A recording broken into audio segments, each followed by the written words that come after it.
Bueno, muy buenas tardes a todos. Por respeto a todos los puntuales y presentes en la sala virtual, vamos a dar inicio a este evento. En primer lugar, vamos a ceder la palabra al señor Manumbo Ojara, director residente de JICA en Bolivia. Adelante, señor Ojara, bienvenido.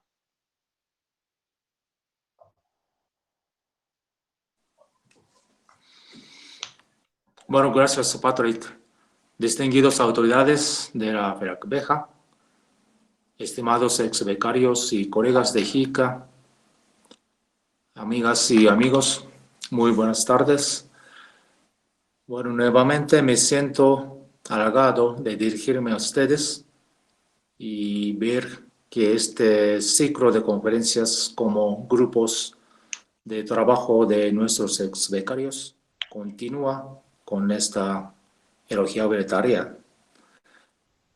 Vivimos un momento sin precedentes en el cual varios sectores de la economía están siendo afectados, como es el caso de agricultura, la agroindustria, en especial sus interrelaciones entre los eslabones de la cadena productiva. El COVID-19 nos trajo consigo muchos cambios que a futuro nos afectarán en gran medida. Así, la población que trabaja en este rubro está bajo riesgo de contagio. Además, la situación se agrava debido a las condiciones de cada zona, temperaturas, escasez de agua, entre muchos, que juegan un rol central en la producción agropecuaria para garantizar la alimentación de la población. Todos tenemos la idea y el compromiso de que la alimentación es un derecho universal y luchamos porque día a día se garantice este derecho. Estrategia válida y sostenible contra el hambre es la revitalización del campo y su capacidad para producir alimentos e ingresos dignos para las familias, haciendo frente a la brecha de la desigualdad y de la pobreza, mejorar fundamentalmente la vida en las comunidades. La pandemia es una tragedia mundial, pero también ha creado una oportunidad para hacer frente a esta crisis con solidaridad, esperanza y voluntad. Es una oportunidad para construir un mundo más inclusivo y sostenible. Será necesario aprender, adaptarse y adquirir nuevas habilidades. Y gracias al apoyo que nos brindan nuestros ex becarios con sus diferentes conferencias, estamos aprendiendo, imaginando, proyectando nuevas estrategias, buscando la manera de vivir con nuevas visiones y por sobre todo construyendo vínculos de amistad, apoyo y asistencia. JICA ve en los ex becarios un gran equipo con espíritu japonés que gracias a sus esfuerzos, conocimientos, visiones nos ayudan a ser cada día mejor y poder luchar contra la adversidad. Muchas gracias. Muchísimas gracias a usted, señor Ojara. Muy conmovedor a sus palabras y bueno, el tema, el hecho de que tengamos un espíritu japonés es algo que realmente está muy marcado en todos nosotros. Muy buenos sus comentarios, muchísimas gracias. Y bueno, ahora vamos a dar la bienvenida a nuestro amigo Edwin Encinas. Edwin es ingeniero agrónomo de la Universidad Mayor de San Andrés, tiene mención en agroecología y desarrollo sostenibles, auxiliar docente en química orgánica y ecológica de la carrera administrativa en el Ministerio de Educación con registro docente administrativo, jefe de recursos humanos en Distrito Educativo durante 10 años, especialista en gestión integral de residuos sólidos, coordinador en la gestión integral de residuos sólidos, supervisor de relleno sanitario y planta de compostaje en el municipio de Viacha, responsable de gestión integral de los residuos sólidos en Guanay, director de planificación y medio ambiente en Guanay, responsable de gestión integral de residuos en la Gobernación de La Paz, curso de gestión integral de residuos sólidos en Japón, miembro de la red de compostaje de Bolivia, apoya en la revisión de las normativas de relleno sanitario y compostaje en ICNORCA actualmente, y es responsable legal de la empresa Ecasmotanay SRL, ¿no? Nuestro amigo Edwin ha sido varias veces miembro del directorio de la AEBJ Bolivia, ahora BBJ, ocupando varias carteras e incluso la cartera de secretario general en la FELAFBEJ, perdón, secretario de Hacienda. Edwin tuvo un curso de entrenamiento en Kansai, en el centro de entrenamiento de Jika Kansai, el año 2015 en el curso de gestión integral de residuos sólidos. Edwin, adelante, por favor, tienes media hora para poder exponer. Edwin.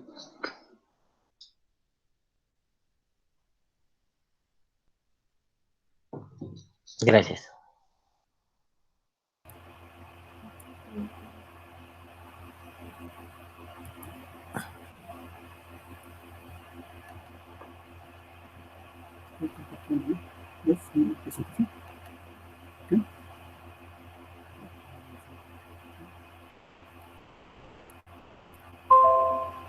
Bueno, muchas gracias Patrick Prieto por la presentación. La verdad que me siento un poco emocionado al... ¿Perdón?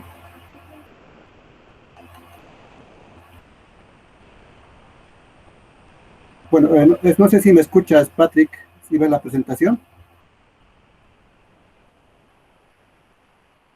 Hola. Sí, Edwin, perdón, adelante, se ve y se te escucha correctamente. Adelante, por favor. Ya, gracias. Bueno, el tema que hoy me ha tocado exponer es el altiplano y los cultivos de alto valor nutritivo. Pero sin antes agradecer, ¿no?, la invitación a FELALBEJA y a JICA especialmente, ¿no?, por las actividades que realiza a nivel nacional y en todo el mundo prácticamente, ¿no?, actividades muy importantes en cuanto al medio ambiente y otras actividades también. Bueno, entonces empiezo con la exposición que hoy me tocó impartir, es el altiplano y los cultivos de alto valor nutritivo. Bueno, empiezo con lo siguiente. El altiplano se encuentra en América del Sur, ¿no? Como todos nosotros conocemos, se abarca desde Argentina, Bolivia, Chile y Perú. Prácticamente está en Bolivia, en la parte occidental, ¿no? Es un lugar donde se presentan muchas adversidades climatológicas, ¿ya? Ahora estamos precisamente pasando la época de invierno, son días muy fríos, también noches frías, ¿no? Entonces es importante tomar en cuenta esto debido a que la altura promedio en el sector andino sobre el nivel del mar es a 3.800 metros, ¿no? Eso significa que hace mucho frío y el oxígeno disminuye notablemente acá. Cabe hacer notar que cada 300 metros de altura disminuye también 1 grado en la temperatura. Es decir, acá el agua hierve a 88 grados centígrados, a diferencia del nivel del mar que hierve a 100 grados centígrados, ¿no? Entonces podemos tomar una evaluación. En el caso de Bolivia, el altiplano podemos llegar a observar, en el caso de La Paz, Oruro y Potosí, en esas regiones, departamentos se presenta también es predominante cerca al lago, ¿no? En el altiplano, ahí hay diferentes cultivos, al lago Titicaca que me refiero, y al lado de Potosí y Oruro se encuentra el Salar de Uyuni, ¿no? Es un lugar atractivo turístico.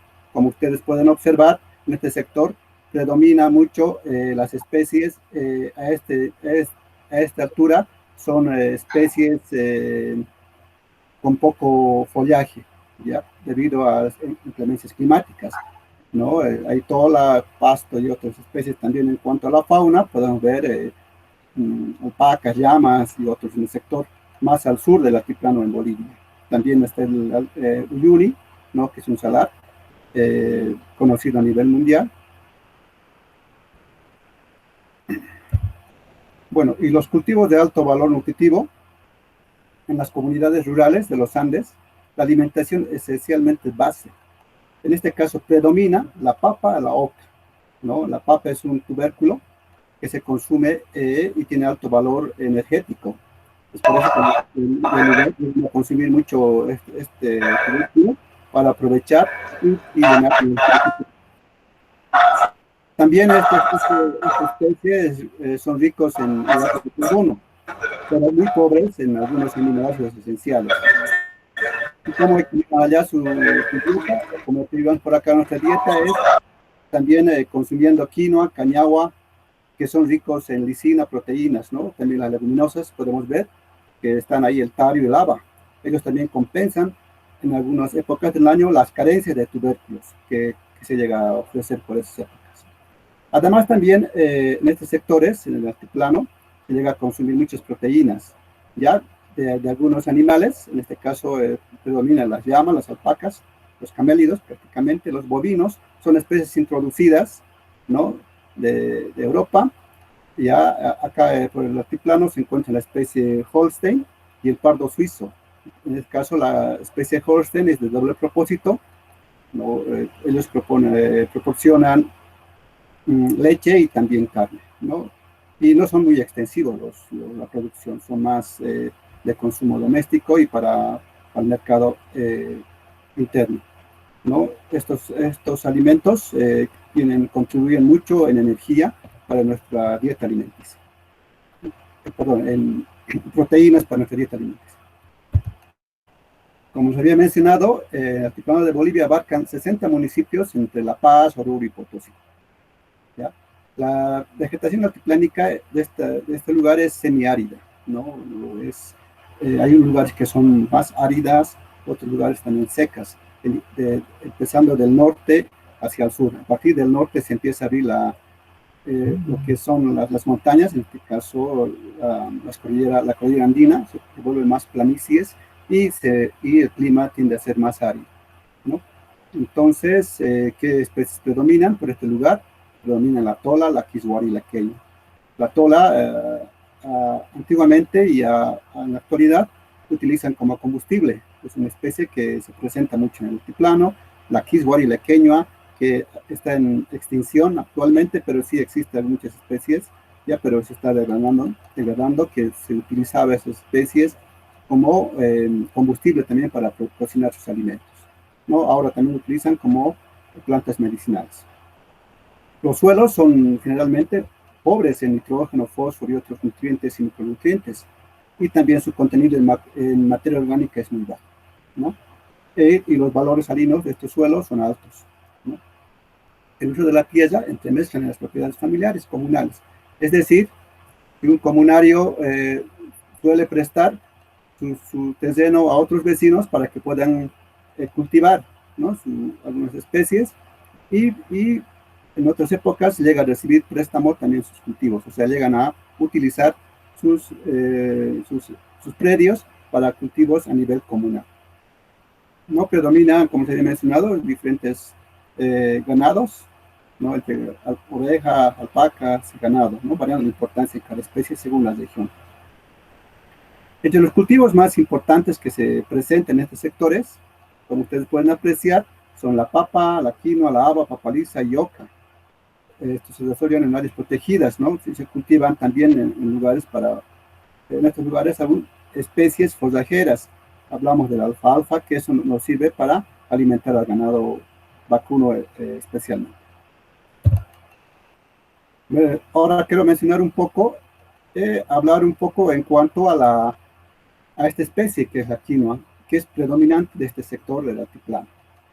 La quinoa es uno de los granos más consumidos hoy en día en los Andes, ¿no? Porque esta especie tiene alto valor proteico, ¿no?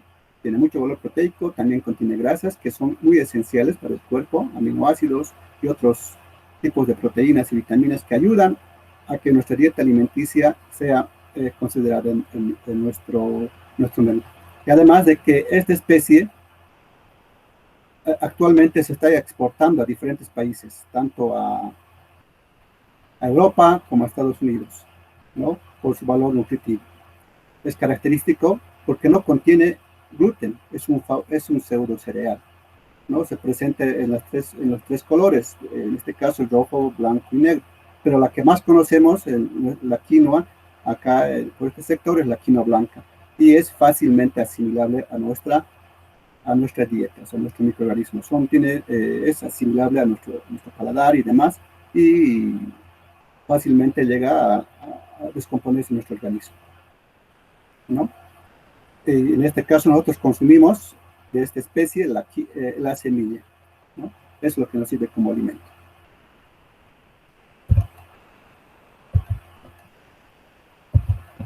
Continuamos.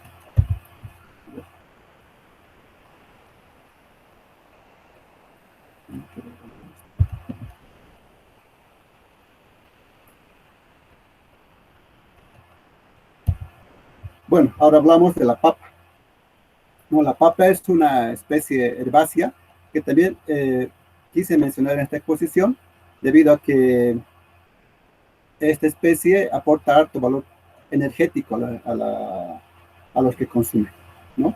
Y tiene una historia desde hace muchos miles de años que se va produciendo, pero también se ha exportado a Europa esta especie por el siglo XVI con fines no de consumo alimenticio, más bien con fines para poder llevar adelante adornos florales o paisajísticos, ¿no? Pero después ya han ido consumiendo, viendo que sí es palatable y poder consumir.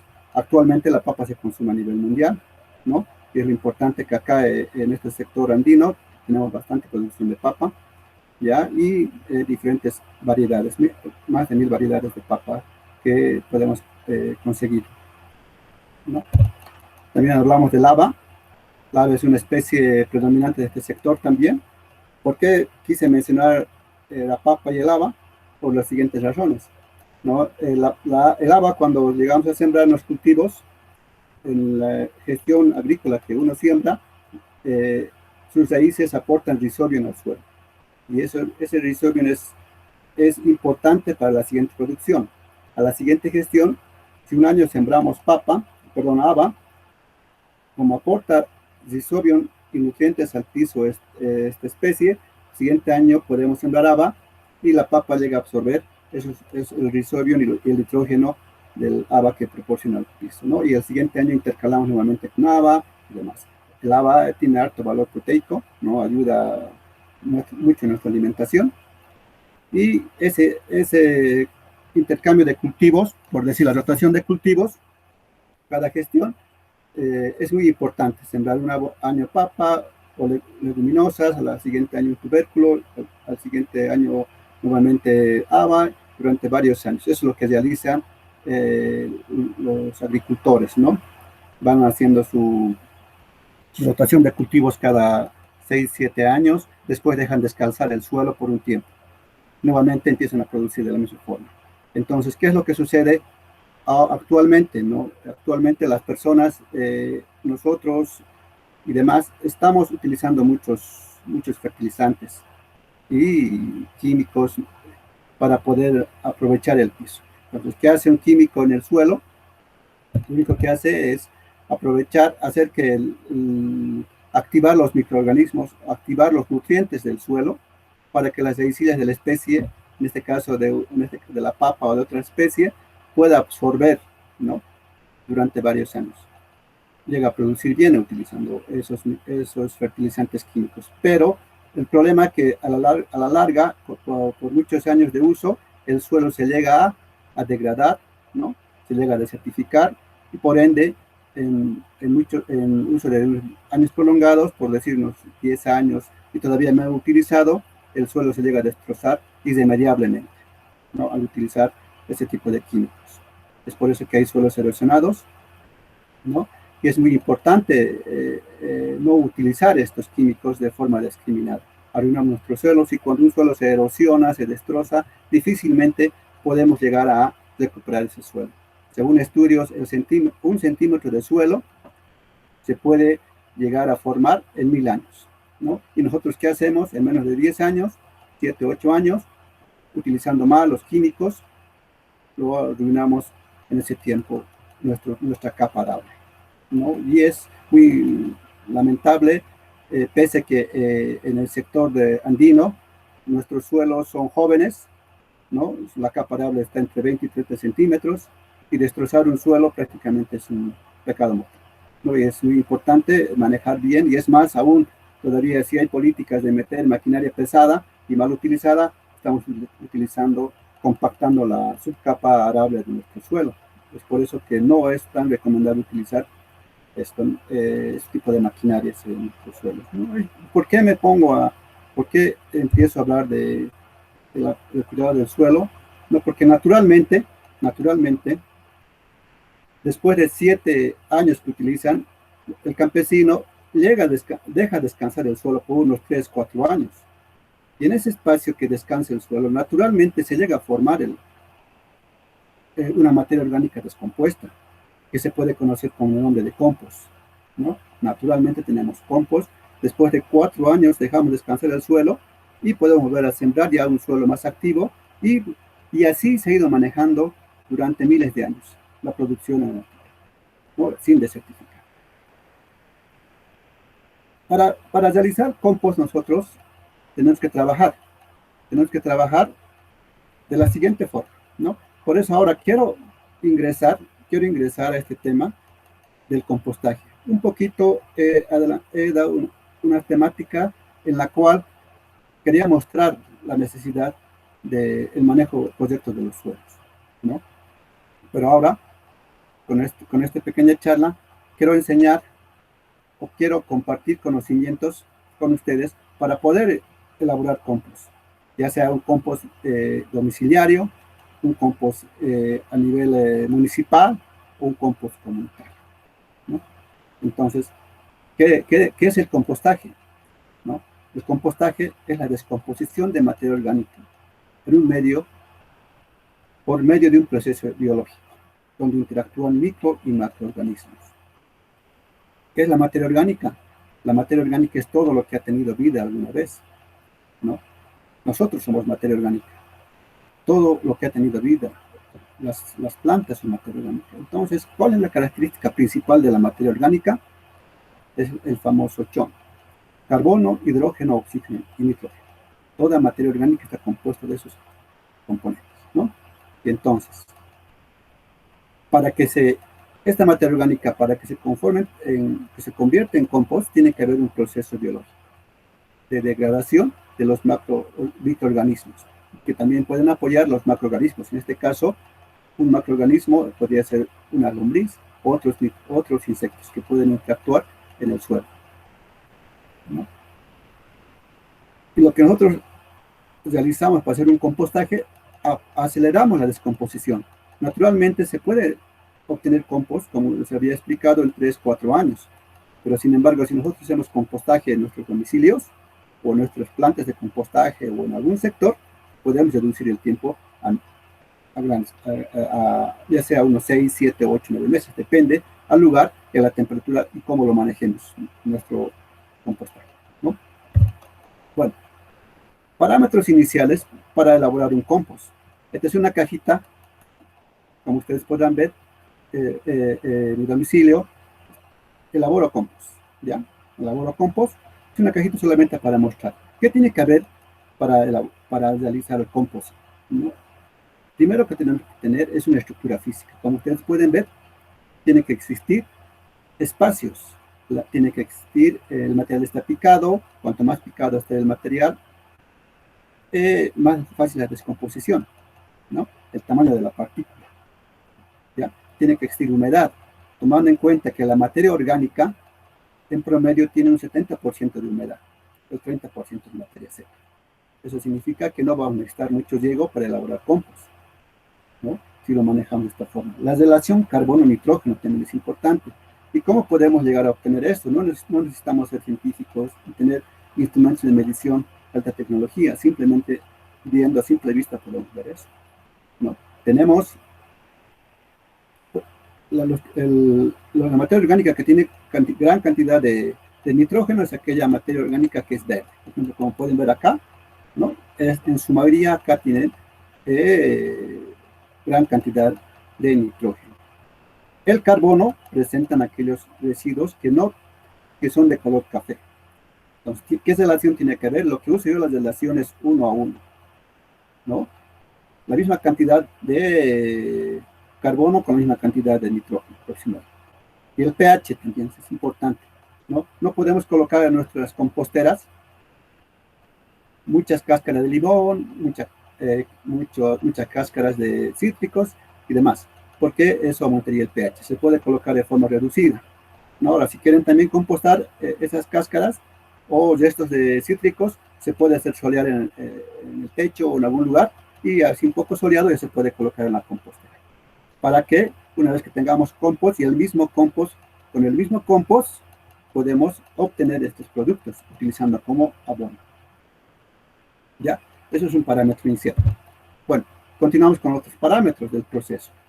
En este caso ya vemos cuando realizamos compost con volúmenes ya más altos. ¿Qué tenemos que ver? La humedad. Sí o sí tiene que existir buena humedad, ¿no? En el compostaje. Tiene que haber temperatura, tiene que haber oxígeno intersticial, ¿no? Mucho oxígeno. Tiene que poder el oxígeno por todo lado, ¿no? Producción de dióxido de carbono, como ustedes ven, hay vapor, tiene que existir dióxido de carbono. El pH tiene que estar en un pH acercado al neutro. La densidad, ¿no? La densidad, digamos que es masa sobre volumen, tiene que ser liviano.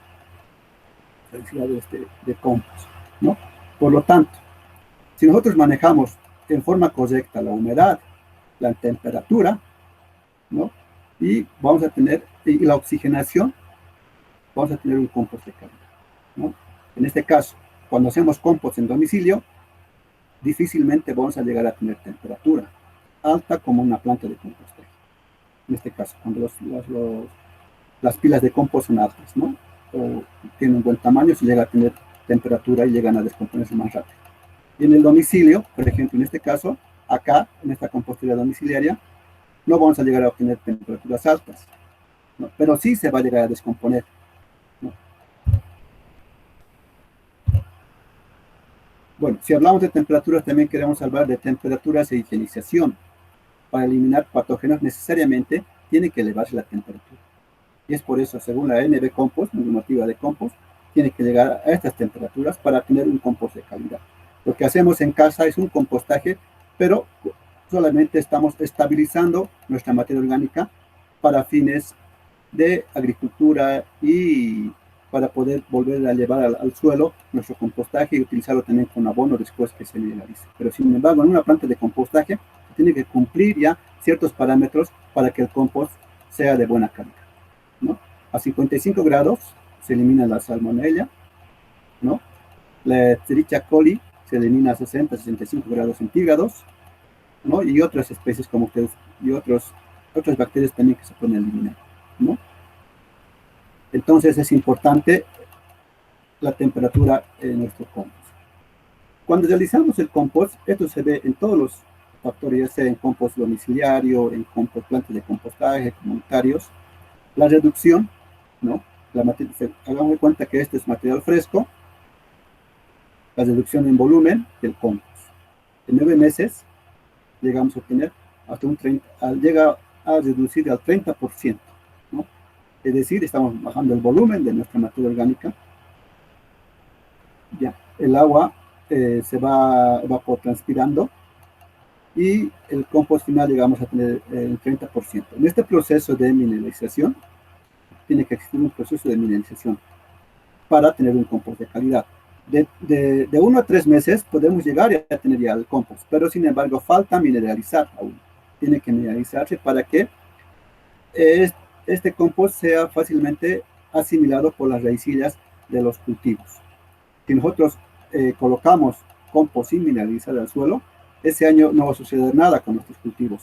Muchas veces se le da al agricultor o campesino para que produzca con un compost no mineralizado, y entonces dicen ellos, no, tu compost no sirve, es de mala calidad y demás.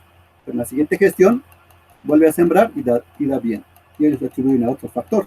Pero sin embargo no es así. Tenemos que esperar que nuestro compost esté bien mineralizado para poder llevar a nuestros cultivos. Y eso sucede en 9 meses, acá por estos sectores. Quiero explicar ahora en cuanto a las plantas de compostaje, ¿no? En Bolivia existen varias plantas de compostaje. La más predominante, quizás acá tenemos, es en Tiquipaya. También hay otra planta de compostaje en Comorapa, ¿no? En Valle Grande tenemos plantas de compostaje. Y estas plantas de compostaje son municipales, ¿no? En el caso de Sacaba es empresa, tenemos una planta de compostaje grande. Pero el diseño y su estructura es similar a esta planta de compostaje. Trabajan las plantas de compostaje acá en Bolivia con sistemas de oxigenación forzada, ¿no? Introducen oxígeno a las pilas de compost para que la descomposición sea muy rápida. Como ustedes pueden ver, acá tienen ya equipos muy sofisticados. Esta es una homogenizadora, llega a homogenizar la materia orgánica, ¿no? Acá vemos una trituradora, llega a triturar toda la materia orgánica para que la descomposición sea muy rápida. Y acá el tractor está haciendo los volteos para la descomposición y va armando las pilas de compost. Debajo de esto está alimentando con oxígeno, ¿no? Ese es un modelo que se maneja a nivel nacional, ¿no? Y para que funcione esto, tiene mucha cooperación internacional, cooperado JICA, cooperado la Agencia de Cataluña para poder llevar adelante este proyecto en el caso de Tiquipaya, ¿no? También quiero mencionar otra planta de compostaje. Es una planta de compostaje en la cual yo he podido implementar en Viacha, ¿no? Entonces, traté de copiar el know-how de Tiquipaya. Al principio resultó muy bien, pero después en otra época del año, por decir en época de invierno, no ha dado buenos resultados, porque las temperaturas son muy bajas. A pesar de que existe bajas temperaturas, también nosotros estábamos oxigenando, y entonces las pilas de compost han llegado a enfriar y no han cumplido los requerimientos para tener un buen compost. Entonces lo que hicimos allá es dejar de insuflar, de oxigenar a las pilas de compost, y hemos volteado manualmente. Y hemos obtenido un compost de buena calidad allá en Viacha, y es por eso que podría decir que sí se puede producir compost cerca de 4.000 metros sobre el nivel del mar. Quiero mostrar también ahora unas cajas composteras comunitarias y domiciliarias. Actualmente, con el apoyo de FELALBEJA, ¿no? Se ha llegado a adquirir este equipo, un kit de cajas de compostero, por lo cual se va a empezar a trabajar ya con estas cajas de compostero que son comunitarias.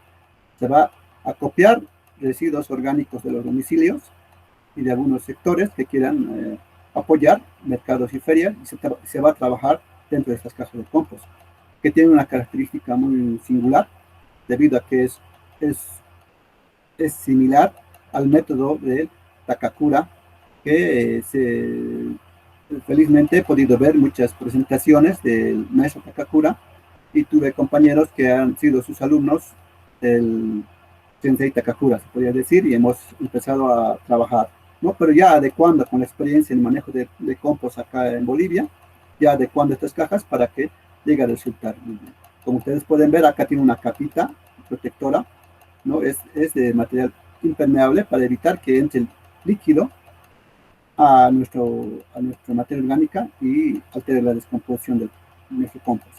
También acá vemos una franja, un yute de color verde, que es un plástico permeable, ¿no? Que eso nos ayuda a proteger de los vectores, que es muy importante cuidar de los vectores, ¿no?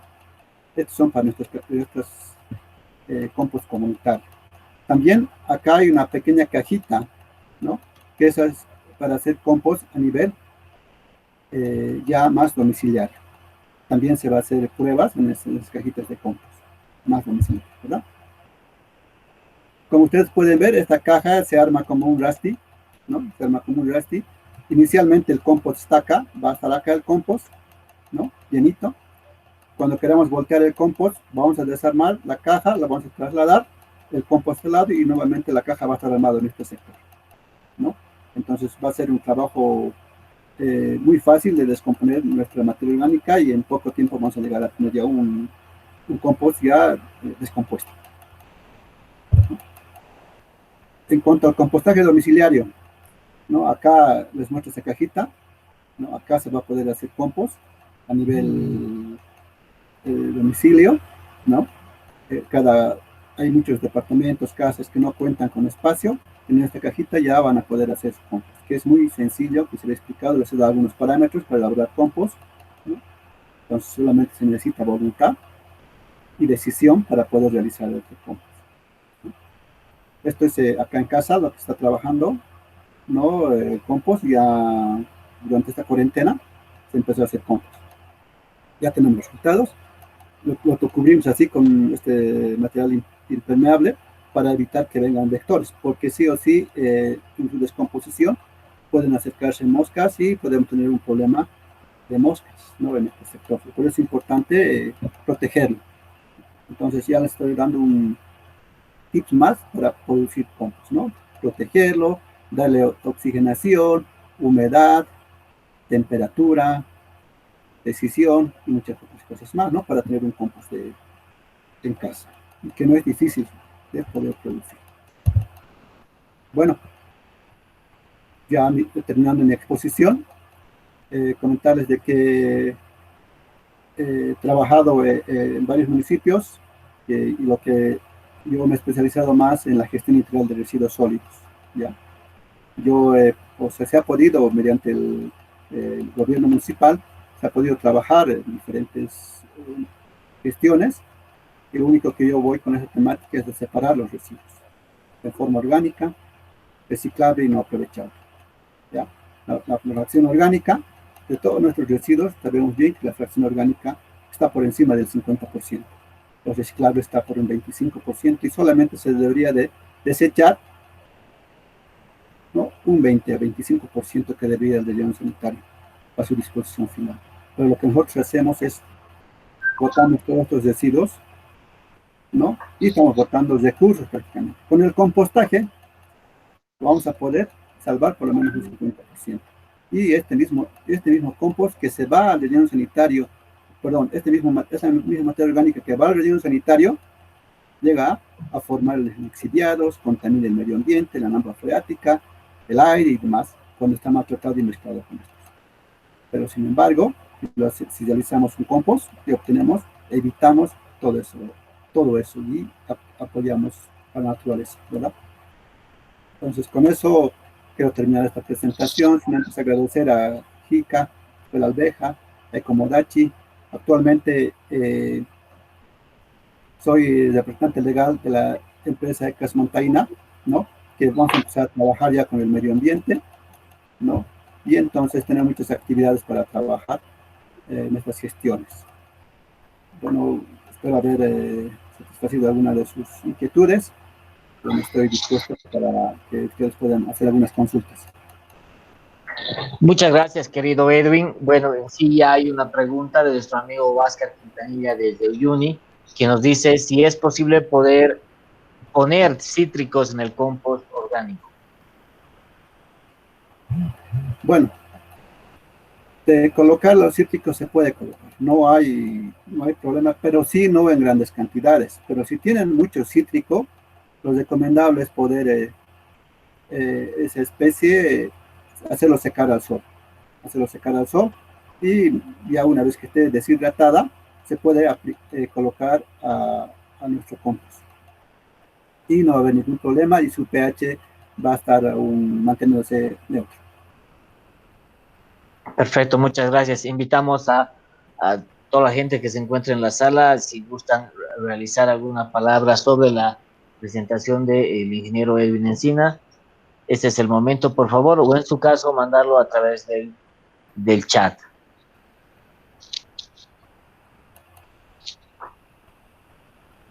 Edwin, quería un poco comentarte, hace un tiempo atrás, cuando estaba trabajando en el Viceministerio de Exportaciones, había un tema bastante interesante que era el famoso año de la quinoa, que era el 2013, ¿no? Donde los precios de la quinoa llegaron realmente a unos niveles altísimos, ¿no? Hecho que motivó a que muchos países de todo el mundo se pongan a producir quinoa, ¿no? En un principio éramos unos cuantos países, como bien mencionaste tú, que al ser la quinoa originaria de esta zona altiplánica, y bueno, y ahora podemos ver que hay más de 70 países en todo el mundo que están produciendo quinoa y países como Australia, como, no sé, Alemania, muchos países en el Asia y demás, ¿no? ¿A qué va ese mi comentario? De que en esa oportunidad, con esos precios alcanzados, la la producción en Bolivia alcanzaba a 20.000 hectáreas en esa época de quinoa, ¿no? Entonces, a ese nivel de precios de ese año 2013, la proyección que se tenía era por lo menos llegar a 80.000 hectáreas, ¿no? Entonces, ahí lográbamos tener unos ingresos bastante interesantes para el país, que significaba más o menos algo parecido a los ingresos que tiene por gas, ¿no? Entonces estamos hablando de muchísimo, muchísimo dinero porque Bolivia vive de su gas ahora más que todo, ¿no? Entonces, pero pasó el efecto del año de la quinoa y de ella se puso todo contra Bolivia, ¿no? En un momento subió muy bien, subieron los precios, subió todo bien, pero después ya se empezó a caer, aparecieron países con mayor capacidad de producción como el Perú, y bueno, y Bolivia tuvo que dedicarse más que todo a hacer una quinoa orgánica, ¿no? Más que una producción a gran escala, ¿no? O como se hace con otros granos en Santa Cruz, una agroindustria, ¿no? Y bueno, nos quedamos en eso, ¿no? ¿Qué me puedes comentar al respecto? Que decía él. Bueno, mira, muy interesante tu apreciación. Como muchos años se ha trabajado con la quinoa, ¿no? Hay un Proimpa acá en Bolivia, con la universidad también está trabajándose, hay expertos ya que han sacado quinoas de muy buena variedades de muy buena calidad, no hay muchas variedades, ¿no? Y entonces la exportación, un principio sí ha tenido mu muchos beneficios para Bolivia, ¿no?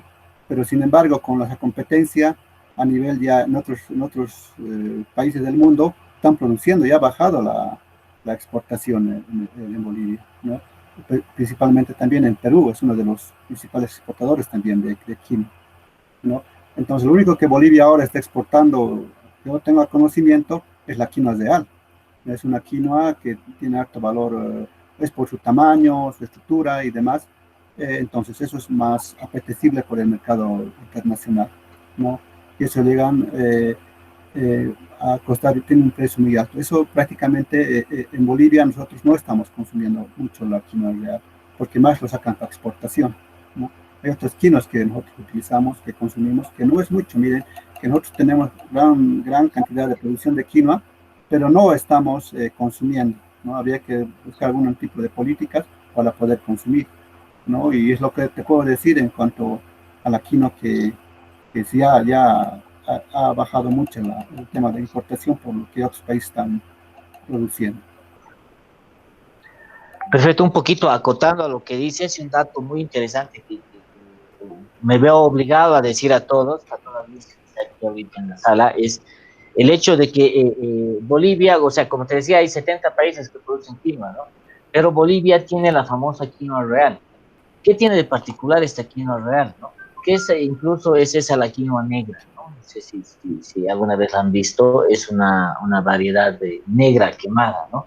Que normalmente se da a las orillas del Salar de Uyuni. ¿Qué tiene de particular tiene este grano? Que tiene por lo menos un 30% más de proteína que otros granos producidos en otros rosados. ¿Por qué? Por el efecto espejo que genera el salar de Uyuni. Es decir, una quinoa en Australia tiene 14, 15 horas de exposición solar. En Bolivia tiene las mismas 14, 15 horas, pero con el efecto espejo es como si estuvieran 24 o 23 horas al día, es decir, como si estuviera todo el día bajo el sol, y ahí es donde adquiere bastante calcio, nutrientes, proteínas y demás, ¿no? Ese datito. Sí, adelante. ¿Estás con quién allí? Disculpa, ¿estoy en la zona correcta o no? No, dame un minutito, por favor.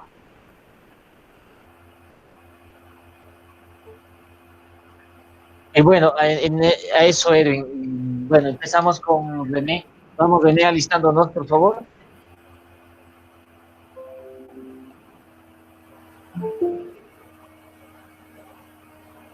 Aló, René, ¿me escuchas? Te escucho perfecto. No lo encontraba el micrófono. Ahora ya está. Perfecto. Bueno, vamos con la presentación de René. René es ingeniero agrónomo y economista agrícola, es especializado en Derecho Empresarial, ha trabajado en instituciones y programas relacionados al desarrollo productivo, derecho agrario, emprendimientos e innovación, cursos y especialidades realizadas por René, la de JICA Japón, que es una estadística agropecuaria y desarrollo productivo, el INSEAD en Francia como especialista en emprendimiento social e innovación, trabajos realizados en la Asociación de Productores de Frutas y Hortalizas, Cámara Agropecuaria del Oriente, Instituto Nacional de la Reforma Agraria, Ministerio de Agropecuaria y Desarrollo Rural, Fundación Trabajo Empresa. Y emprendimientos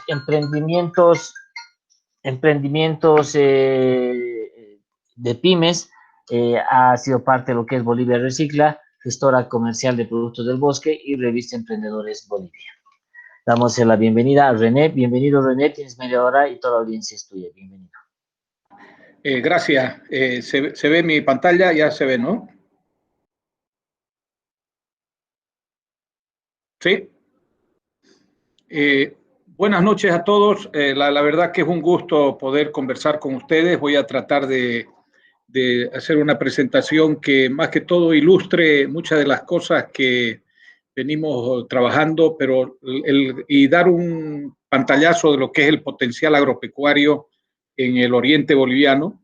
Muy bien lo hemos escuchado con Edwin, todo lo que ha sido el altiplano, los cultivos de alto valor nutritivo, los sistemas de producción, y por supuesto no podíamos estar ajenos a tratar de integrar un país que tiene tanta riqueza. Un país que tiene una población del 42% aproximadamente rural, eso una tendencia a bajar mucho, a casi llegar al 30%, con la migración que constantemente existe, pero estimamos que hay 2.5 millones de personas que se dedican de una u otra forma a la industria de la agricultura. En Bolivia hay un uso de 2 millones de hectáreas para actividades agropecuarias y generamos aproximadamente el 15% del Producto Interno Bruto. Si ustedes miran el mapa, si se enfocan en el mapa específicamente, este mapa es como cuando uno cierra los ojos y quiere saber qué es lo que hay en cada uno de los departamentos. Y yo voy a dar una vuelta por todo el mapa para que más o menos se ubiquen las características que tiene cada zona. Vamos a empezar desde el sur, donde dice Tarija.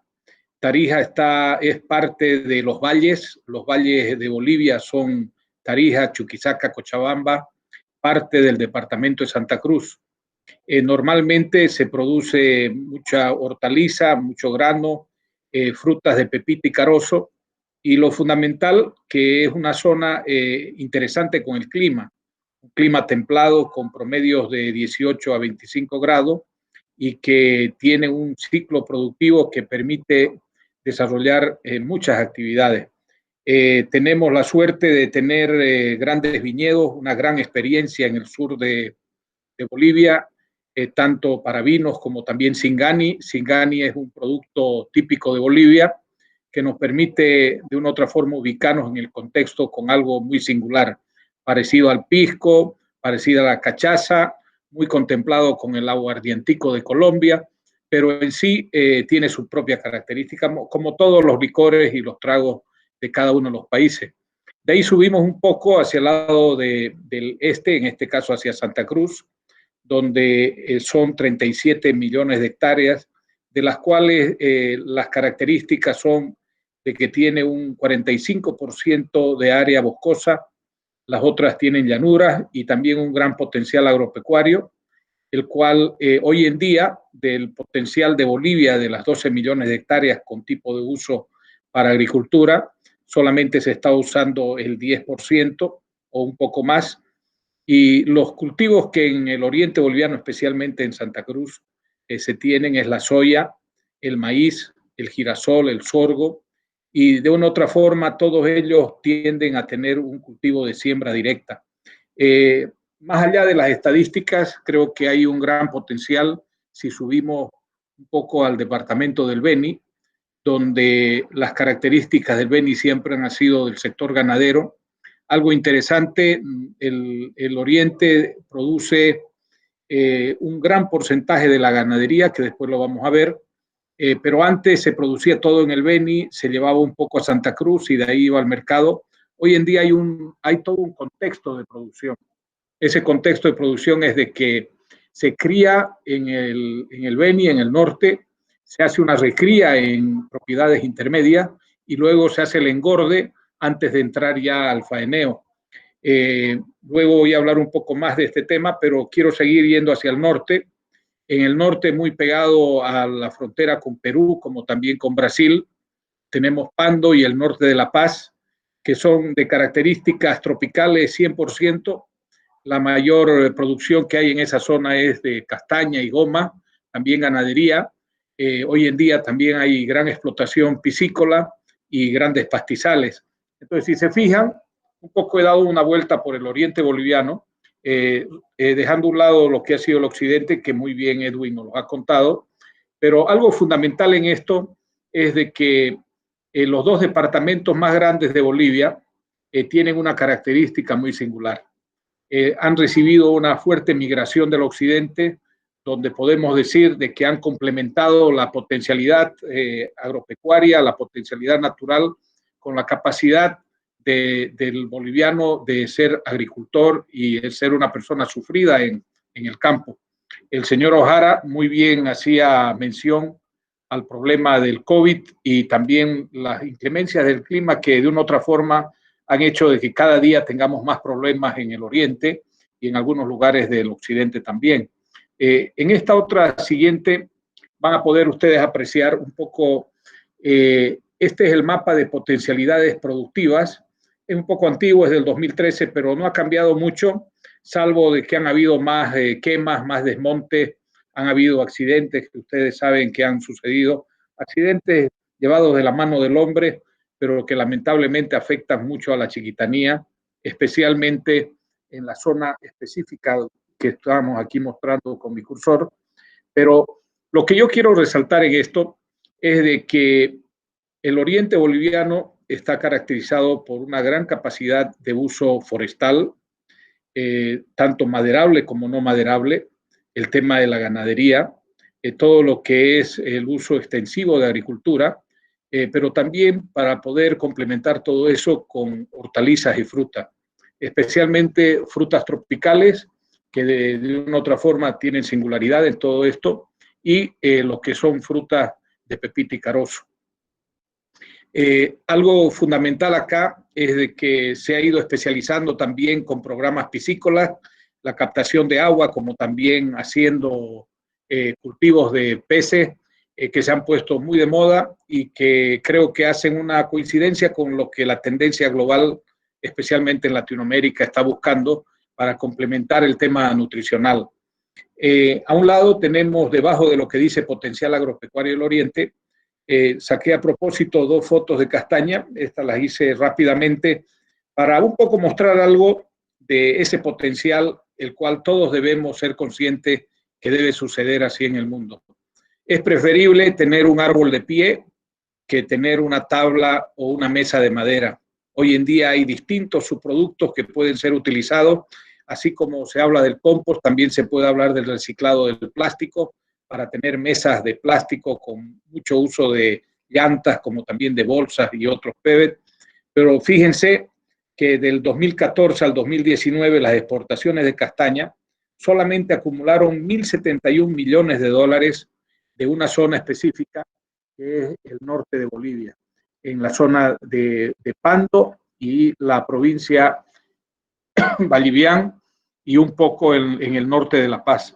Pero, ¿por qué yo resalto esto? Porque un departamento que predominantemente es agropecuario, en este caso ganadero, tiene que de una u otra forma convivir con este tipo de cultivos, con este tipo de naturaleza, en este caso los bosques, para que se complementen en el tiempo. La apuesta para Bolivia es que esos árboles se mantengan en pie.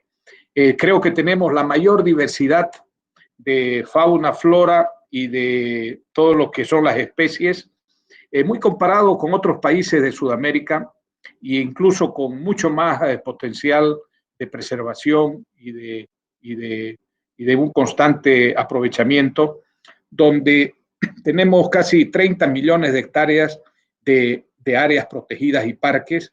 Eso permite decir que somos un país con muy buena conservación. Lamentablemente tenemos una mala administración, pero obviamente que eso tiene que ver mucho con las administraciones que tocan en el tiempo. Yendo un poco al sector ganadero, una encuesta nacional agropecuaria permitió identificar las razas, las cuales existen mucho más, muy parecidas a Latinoamérica, especialmente Brasil, Colombia, Venezuela, que tienen el ganado Nelor, tienen el ganado mestizo. También hay mucho en las áreas de los valles del Holstein, en este caso el Holando. Hemos tenido una suerte de tener complementos con el pardo suizo, el Brahman, y otras como ser el Cebú, el Limousin, el Brangus, Jersey, Simmental Angus, porque comentarles de que en Bolivia hay 10 millones de cabezas de ganado, somos 10 millones de habitantes, el 43% de esa producción está en Santa Cruz, el otro 31% está en el Beni, ambos hacen 74% y el resto son pequeñas parcelas y al mismo tiempo ganadería que de una u otra forma también es para el autoconsumo. Aquí yo quiero hacer un resalte de algo que es muy importante. El gobierno del Japón, a través de un programa de mejoramiento genético, introdujo a Bolivia no solamente la genética, sino también la educación de cómo trabajar con el ganado.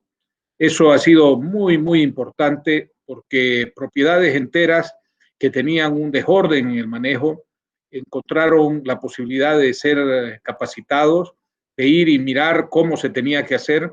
Y yo creo que una generación de los bolivianos ganaderos han sido dichosos de poder compartir esto. Y el reto está de que esto se mantenga en el tiempo. Si ustedes ven ahí la foto, ese ganado antes teníamos que ser importadores del Brasil. Hoy en día hay ganaderos, empresarios que van y compiten de la misma forma que los brasileros, con los niveles de genética altamente llevados en su mejor expresión. Y lo fundamental de esto es de que el sector ganadero debe ser un complemento al sector de granos, en lo que es un proceso de alimentación, como también una mezcla de lo que es la ganadería estabulada, la semiestabulada y la ganadería de campo abierto. Creo que es un tema fundamental. Bolivia y el oriente boliviano se caracteriza por esto. También en los valles existe muy buena ganadería para lechería. Hay muy buenas experiencias. Creo que ahí también ha habido un apoyo importante de JICA. Y lo fundamental es que de aquí para adelante tenemos que apostar con dos sectores. El tema de los bosques, donde, por ejemplo, nosotros que trabajamos con la Fundación Trabajo Empresa, tenemos un programa que se llama Ser Bosque. Este programa mira lo que son los productos no maderables, primero viendo cosas que son muy comunes en países como Brasil, Colombia, Venezuela, Centroamérica, el norte del Perú. He tenido la suerte de estar por allá y es idéntico. El tema está que coincidamos todos, que aquí está el potencial del mundo para alimentarlo con distintos tipos de productos que tienen un gran potencial. El problema está que cuando queremos darle un valor agregado, ese valor agregado tiene que estar relacionado con productos que tienen que tener características similares, que deben producirse bajo parámetros técnicos, que deben tener un procedimiento de certificación, y ese procedimiento de certificación tiene que coincidir con lo que es las exigencias del mercado. Podemos tener los mejores productos, podemos tener la mejor variedad o fuente de procesado, en este caso en materia prima, como ser una buena palmera. Pero el dilema nuestro, y que creo que es el dilema de muchos países de Sudamérica, es la burocracia por la cual debemos pasar para certificar nuestros productos. Yo creo que ese es uno de los temas que debemos trabajar mucho. Bolivia puede tener un gran potencial, pero tenemos una burocracia en términos de lograr certificar un champú. Es más fácil ser importador de champú de la China o de cualquier otro lugar del país, y en 20 días nuestro proceso y nuestra autorización para poder comercializar ese champú llega acá. Y puede ser sintético, sin ninguna característica de producto natural y sin ningún aprovechamiento sostenible. Y eso porque la burocracia está construida para la importación. Entonces, yo quería resaltar esto porque considero que es muy importante, especialmente Latinoamérica, que tiene un gran potencial para poder con esto encarar nuevos mercados. Fíjense que la castaña, el cusi, como también algunos productos seleccionados como el café, en este caso el cacao, tienen mercados exquisitos en Europa, pero están restringidos primero por los volúmenes que podemos mandar y segundo por los términos de calidad. Y creo que ese es algo que debemos resolver. Ahora voy a hacer un giro total en esto y me voy a ir hacia el lado de los valles cruceños. Yo decía en mi presentación al inicio de que en los valles cruceños hay un gran potencial. Ese potencial está relacionado con las frutas y las hortalizas. Hemos tenido la suerte de promover desde muy joven, cabalmente cuando nos tocó ir a Japón, fuimos a hacer en Tokio estadísticas agropecuarias, y cuando hablábamos de estadísticas, nosotros hablábamos que había una propiedad que tenía 50.000 hectáreas. Para Japón era algo impresionante, para el Brasil era una propiedad más, para Colombia, Venezuela también, pero para Centroamérica era algo que no estaba dentro de los parámetros y tal vez solamente 5, 6, 10 familias podían tener esas cantidades. Eso ha ido cambiando el proceso de reforma agraria, que también me ha tocado ser parte de ello en Bolivia. Ha ido regulándose, pero sobre todo ordenándose para efectos de tener el registro público. Si ustedes ven esa foto, es de los valles cruceños en el lado de Mairana, en el centro de los valles de Santa Cruz, yendo hacia el lado alto de Bolivia. Esas propiedades, cada una de ellas tiene un problema, porque no tienen colindancias adecuadas y un mapa correcto.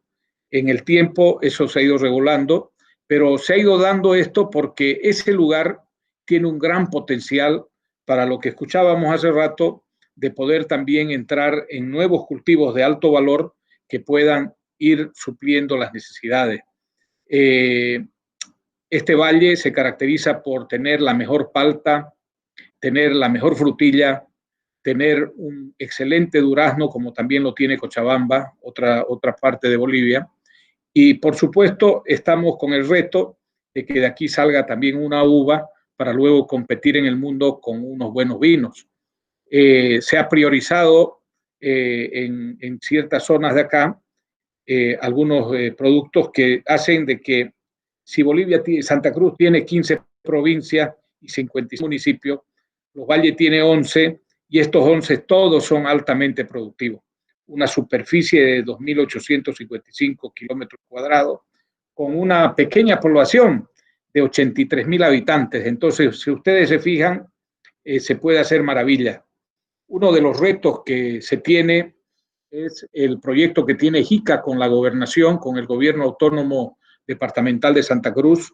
Es un programa para la promoción de la cadena inclusiva de valor alimentario en ciertos productos agropecuarios.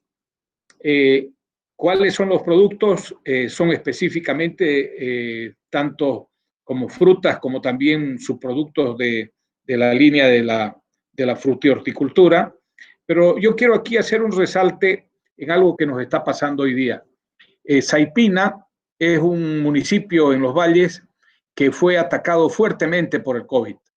Y si ustedes miran esta foto donde hay dos señoras que están vendiendo en la vera de la carretera tanto el tomate como la cebolla, hoy en día no lo pueden vender, porque esto es una foto tomada antes del COVID y hoy en día con las medidas de seguridad y todo lo que es el proceso de bioseguridad se requiere hacer cosas. Hemos planteado un proyecto, un programa de gestión COVID que va por un plan de bioseguridad donde se fortalezca el conocimiento y el manejo a las mujeres de lo que es el control sanitario, el manejo del cultivo, el manejo de la cosecha, como también la post cosecha y la comercialización a través del transporte. Este programa de gestión COVID tiene la finalidad de tener centros de monitoreo y seguimiento, porque si no nos adelantamos a esto en todos los países, vamos a tener un problema. El problema rebote de que las ciudades pueden tener mejores programas que en el campo de resolver la salud, pero siguen siendo problemas, tanto en la ciudad como en el área rural. Entonces debe tomar la delantera, y así lo decía el señor O'Hara, para poder asegurar la seguridad alimentaria, y en este caso es con un programa muy específico que capacite a la gente, capacite a los intermediarios, capacite a las personas que transportan los alimentos para que llegue un producto confiable a la mesa. Esa es la consigna. Entonces, este gran proyecto que va a ejecutar JICA con la gobernación en el departamento de Santa Cruz, específicamente en los valles, va a permitir de que primero se elaboren planes de acciones para fortalecer las cadenas, como he dicho, luego de que esos productos agropecuarios priorizados tengan un mayor valor y que puedan tener mucho más actividad entre los involucrados. Este proyecto va a mirar la producción, el manejo, la cosecha, el transporte, la comercialización y el consumo.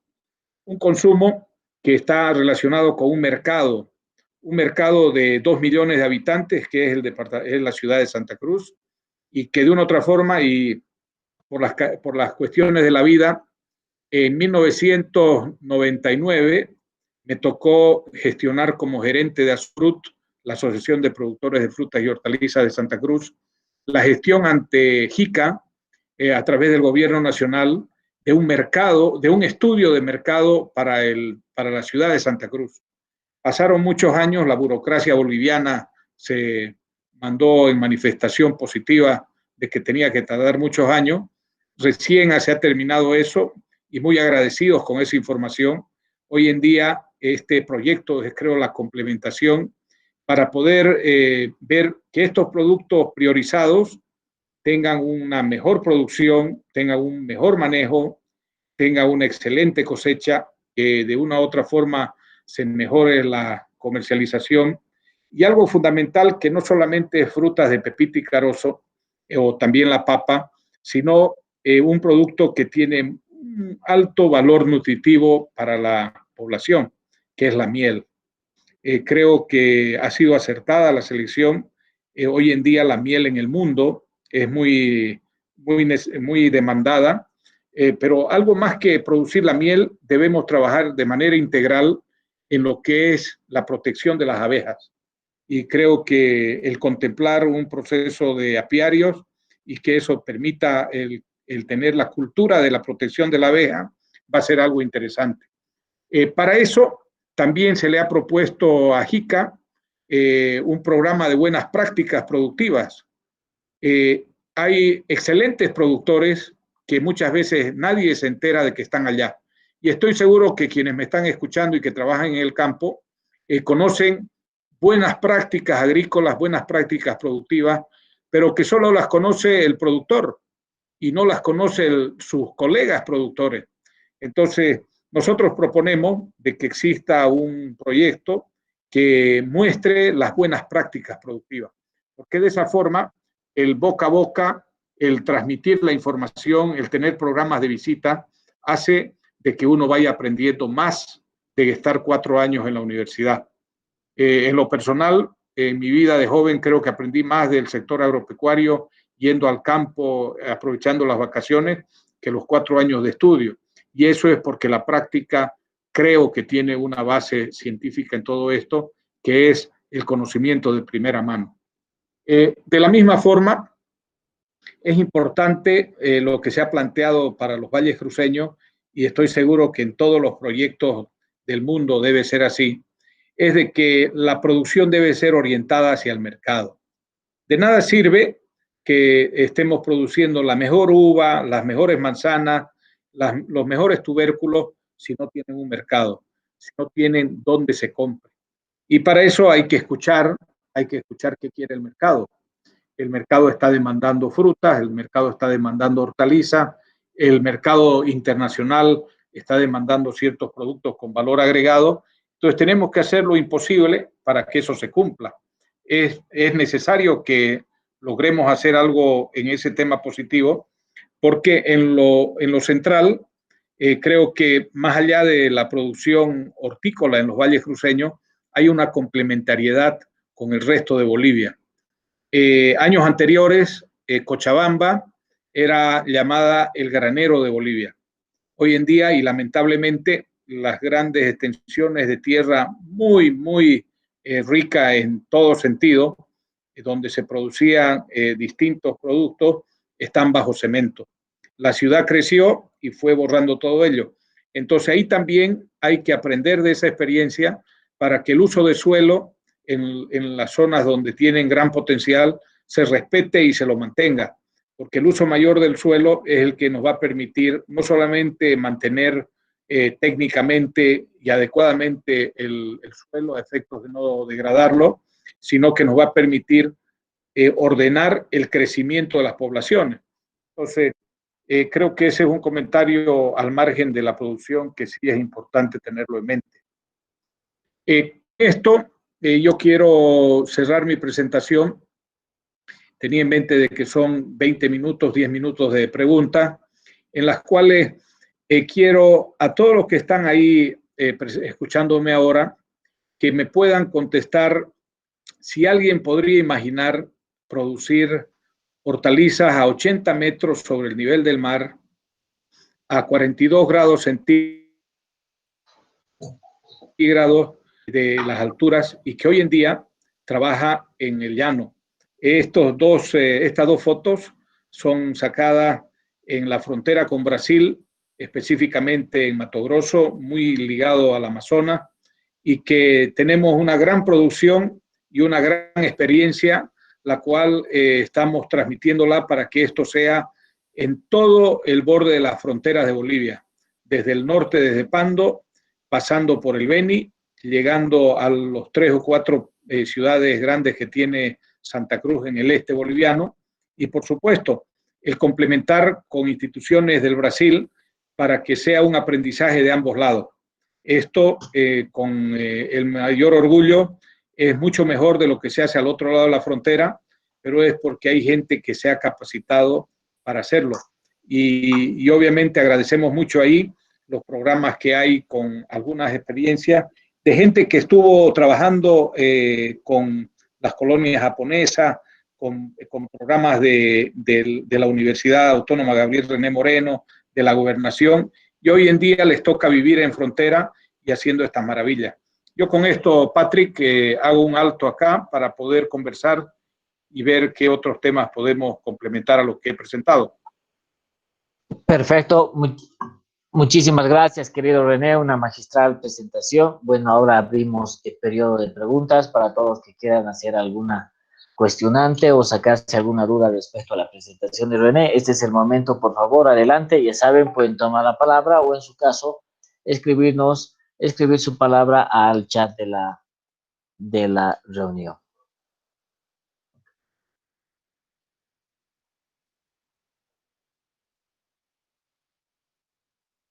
Estimado René, yo tuve la experiencia de poder trabajar con un grupo espectacular en Santa Cruz que era Apicruz, Adepicruz.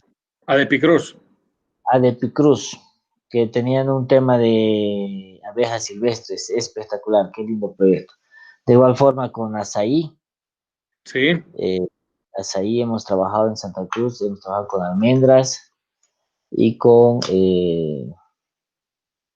ese que viene fiolizado, ¿qué es el azaí? Es el fiolizado, ¿no? Azaí es el que lo hacen friolizado, sí. Exacto. Claro, y estos están allá en el Porvenir, cerca del Brasil, pequeñas Exacto. comunidades que han sabido aprovechar muy bien el azaí.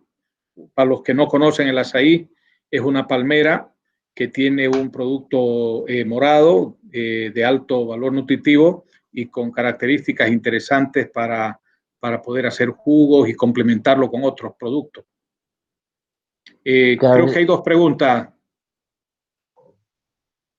Son sí del anterior, ¿no? Sí, son del anterior. Sí. Sí, este tema del azaí tiene altísimo componente omega 3, ¿no? Que es como comerte un pescado, creo, proteína. Aquí Ricardo Torres me hace una pregunta. Dice, buenas noches, ¿qué opciones de producción orgánica, aparte de la castaña, café, cacao, existen en el Oriente?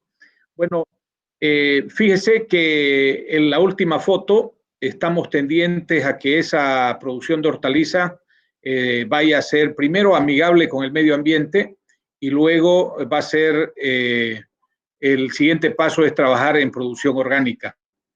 Creo que ahí va a ser un tema interesante.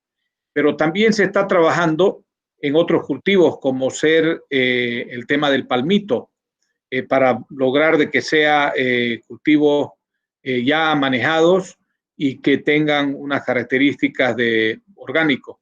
Es muy difícil el querer hacer una producción orgánica en el Oriente cuando no exista una zona específica donde todos los productores adecúen su producción. Nosotros hemos apoyado con el Banco de Desarrollo Productivo una producción de maní orgánico con una empresa boliviana que se dedica a la comercialización. Nos fue muy bien, es una experiencia interesante. En maní también, ahora están trabajando con chía y van a haber otros cultivos más de grano, pero son orgánicos. Creo que ahí hay una buena oportunidad para hacer algo en el oriente boliviano. El achachairú también, que no es muy conocido en otros países, también se está tratando de inducir de que sea orgánico por las características que hay, ¿no? Perfecto, muchísimas gracias, René. Invitamos a alguien más que quiera hacer una pregunta. Aquí Paola de Los Ángeles Torres Careño. Buenas noches, ingeniero. Por favor, si podría facilitar su correo WhatsApp para hacer algunas consultas. Eso sí, comentarles a todos que el video va a estar a partir de mañana disponible en nuestro canal de YouTube de Felasbeja. Y si alguien tiene alguna pregunta o interés especial para realizar a cualquiera de nuestros expositores, precisamente René en este momento ha compartido su email. Y en un momento compartimos el de Edwin para que puedan realizar cualquier tipo de pregunta. Bueno, querido René, creo que vamos cerrando el evento. Por lo visto, tu exposición ha estado bastante elocuente y no hay muchas preguntas. Entonces, procederíamos a hacer la serie de saludos y agradecimientos. Y bueno, primero queremos saludar y agradecer al señor Kenji Motegi, que es el primer secretario de la Embajada de Japón en Bolivia, por estar presente en nuestra reunión. Muchísimas gracias, señor Motegi. Al señor Takuma Ito, funcionario de JICA Honduras, al señor Ojara, director de JICA Bolivia, al señor Akiyama, subdirector de JICA y miembros funcionarios de JICA Bolivia, como Patricio Cabe, que siempre nos está apoyando. Un gran abrazo también a nuestra amiga, a la doctora Berta Mujica, presidenta de ANEJA, que también estaba presente, a los diferentes miembros de Felasbeja que han estado presentes en esta oportunidad, y sobre todo a nuestros grandes compañeros de la BBJ, la Becarios Bolivianos en Japón, en especial a Edwin Encinas y a nuestro gran amigo René Salmón, quienes nos una magistral presentación el día de hoy. Muchísimas gracias a todos ellos. Y bueno, vamos, Edwin, con tus palabras de despedida, por favor.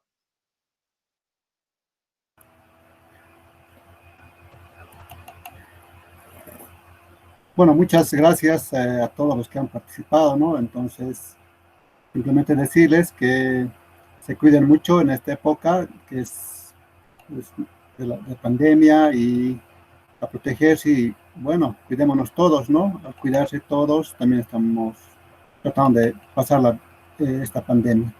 No olviden siempre trabajar en forma ambientalmente segura. No, con eso solamente me despido y agradecer a Fernando Alveja especialmente.